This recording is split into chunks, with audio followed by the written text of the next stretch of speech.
एक समय था जब लोग कोठा पे मुजरा देखने जाते थे। मुजरा मतलब लड़कियों का डांस। और इस चक्कर में कुछ लोगों का तो घर परिवार धन संपत्ति सब बर्बाद हो गया, सब बिक गया, क्योंकि वो मुजरा में पैसा लुटाते थे तो सब बिक गया। लेकिन आज की तारीख है 299 रुपए का रिचार्ज करिए और इंस्टाग्राम फेसबुक यूट्यूब अनलिमिटेड मुजरा देखिए। क्या अमीर क्या गरीब, एक से एक अमीर परिवार की लड़की, बड़े परिवार की लड़की और एक से एक गरीब घर की लड़की, सब मिल जाएगी मुजरा करती हुए। एक से एक अभद्र अश्लील गाना होगा, एकदम सड़ा हुआ, और अभद्र अश्लील डांस होगा, वो भी देखने को मिल जाएगा। कपड़ा पहनने का तो कोई व्यवस्था ही नहीं है, मन हुआ तो पहना, नहीं मन हुआ नहीं पहनेंगे।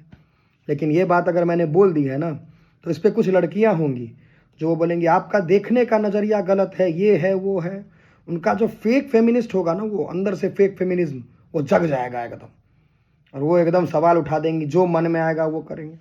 करिए जो मन में आएगा करिए, लेकिन एक सवाल है, अगर आपकी बहन या आपकी बेटी ऐसा करेगी तो आप करने दोगी? नहीं ना। तो फिर दूसरे के घर परिवार को क्यों बर्बाद कर रहे हो? हाँ, बताइए ज़रा। और जो लड़कियां ऐसा कर रही हैं, जो औरतें ऐसा कर रही हैं, नहीं करिए ऐसा। आपके वजह से बहुत सारा परिवार का बहन बेटी बर्बाद हो रही है।